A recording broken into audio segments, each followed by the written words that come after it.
Are you looking for all the latest pro football news and content? Of course you are. Who doesn't love football? The question is, how do you get all the latest pro football news and content?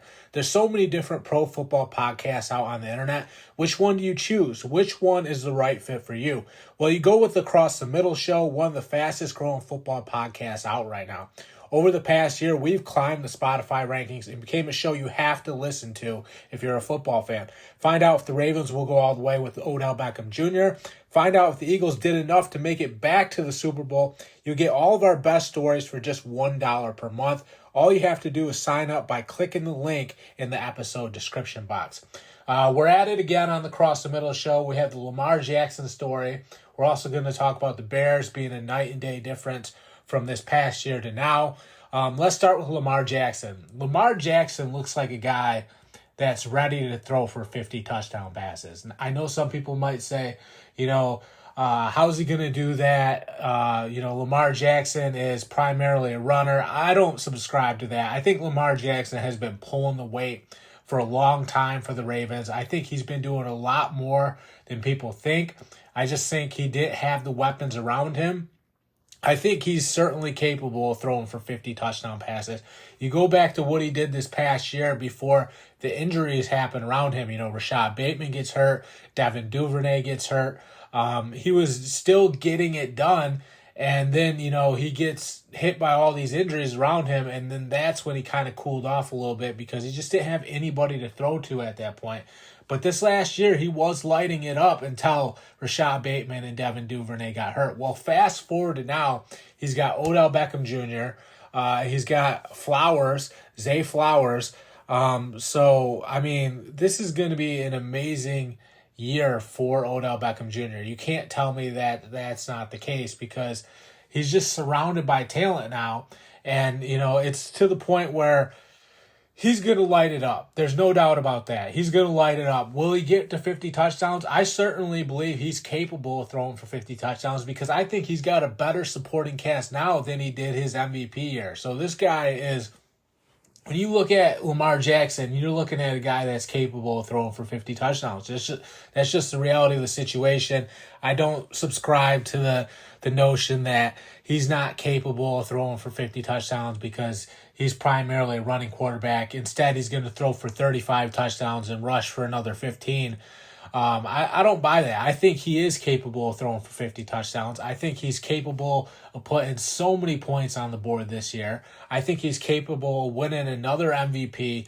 I mean, he has everything he's finally needed this upcoming year. This is the year that the Ravens actually took care of Lamar Jackson instead of Lamar Jackson taking care of the Ravens. For far too long, Lamar Jackson has been taking care of the Ravens. Now the Ravens finally took care of him. You get him Odell Beckham Jr., you get him Zay Flowers, you got him a brand new contract. I mean, Lamar Jackson is finally living the high life, so to say. It's long overdue. He's never been the problem for the Ravens at all. I think it's been absolutely ridiculous that people have been saying he's a running back and he's not a real quarterback. Okay, he's carried that team. Remember when Joe Flacco was there at the end of Joe Flacco's reign as the quarterback of the Ravens? The team was in shambles. They weren't winning games. They turned to Lamar Jackson, and in the blink of an eye, they're a contender again. And they're winning games. Lamar Jackson did that. He made them relevant again. Now, don't get me wrong. This past year, he misses the playoff game. They did a good job against the Bengals in that playoff game. Probably would have won that playoff game if Lamar Jackson was in that game or played that game, I guess you can say. But, sometimes it doesn't go your way. Sometimes you got to deal with the injuries that are nagging you. It's just not the right time to play. That was the case with Lamar Jackson. Everything ended up being okay, though, because he gets the new deal. He gets Odell Beckham Jr., he gets Zay Flowers. I mean, they loaded up on offense this year. The Ravens are loaded. There's no other way to put it. Lamar Jackson is going to be at the center of all this. He's the one that's going to make everything click, so to say. And when you have Lamar Jackson at the center of all this talent, good things are going to happen. I promise you that. He's going to light it up. He's going to put up huge numbers for this offense. There's not going to be any stopping him. He's going to be in the hunt for MVP. If he wins another MVP, people are going to realize just how special the guy truly is. I think they're going to be in the hunt for a Super Bowl too. If they played the Bengals that tough without Lamar Jackson, imagine what they're going to do if they have him. I know the Bengals have a good defense. They got a lot of bangers on that defense. It doesn't matter because now there's just too much talent on the offensive side of the ball. For all those years, Joe Burrow was surrounded by talent. You know, you look at the guys he had: Jamar Chase, T. Higgins, Tyler Boyd. Well, now it's Lamar Jackson's turn to finally be surrounded by talent, to have all these weapons around him, to be carried a little bit by a supporting cast, but I guess carried's the wrong way to say it because Lamar Jackson will never be carried. He's too good. He's always going to be the guy doing the carrying. That's how good Lamar Jackson is. He's going to finally have help. That's a better way to put it. Lamar Jackson finally has some help. He's going to carry the team, but he has the help of a great supporting cast now. It's long overdue for Lamar Jackson and the Ravens. So everything's going to be going his way. You can expect a huge, huge year from Lamar Jackson. Get ready for some fireworks. I know it's 4th of July. You're going to see some fireworks.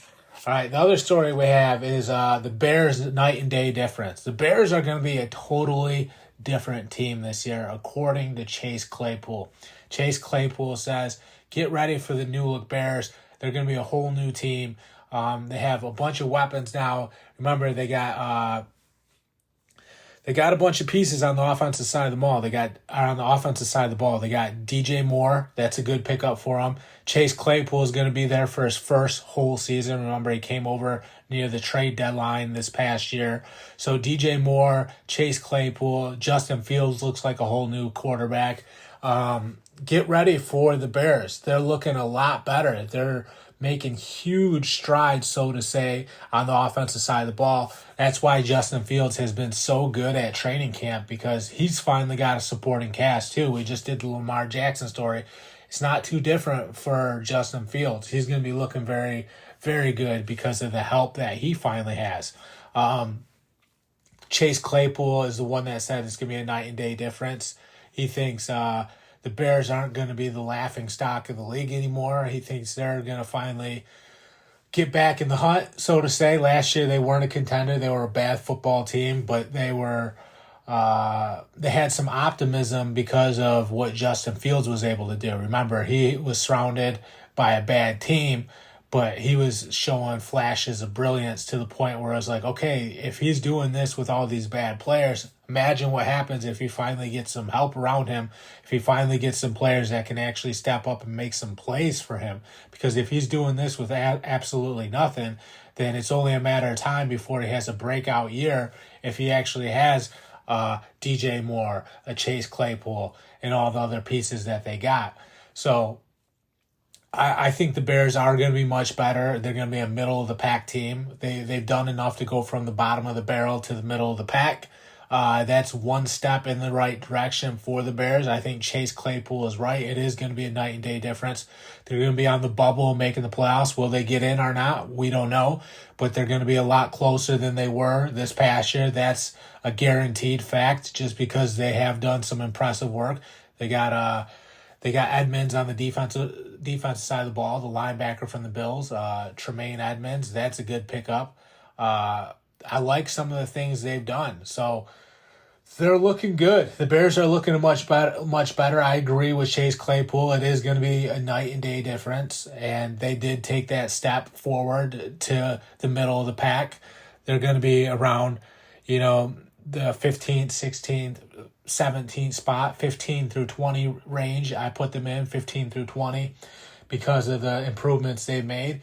If Justin Fields does step up and be a lot better, maybe they can get a little bit higher. If Justin Fields doesn't step up, maybe they'll be a little bit lower.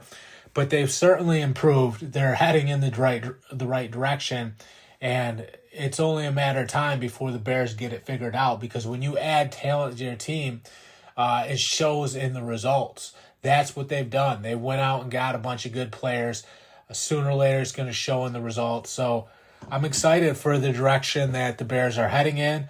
I agree, like I said, with Chase Claypool. He needs to step up too. Remember, there was reports earlier in the offseason that Chase Claypool was already having a fallout with the Bears.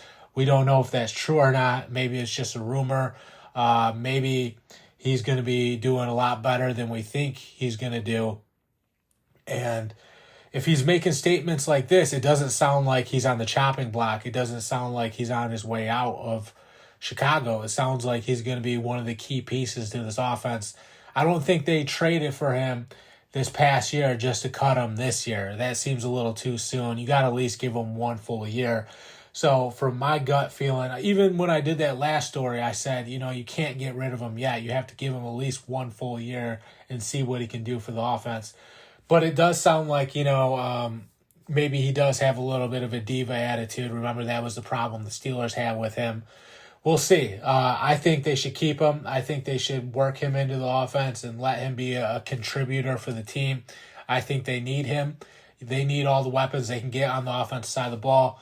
It's a little bit better than it was last year, but still, you gotta have guys that can make plays when it matters, especially for Justin Fields, because he needs somebody that can step up and get it done. I think Chase Claypool is someone that can be a contributor for this team. Really, that's what the Bears need most, is a bunch of contributors. I think DJ Moore is going to be the alpha as far as receivers go. I think Chase Claypool can be a good number 2.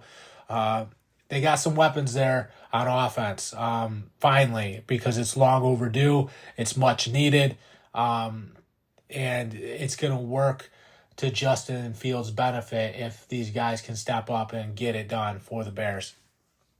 Really, that's all I got for tonight. I appreciate you guys tuning in to the Cross the Middle show. Go subscribe to our channel if you guys want to be a member. It's only $1 per month. For just $12 per year, you can get all the latest pro football news and content. You can check us out anywhere podcasts are found by looking up the Cross the Middle show. I'm John Kuzma. Thank you guys for listening. I'm signing off.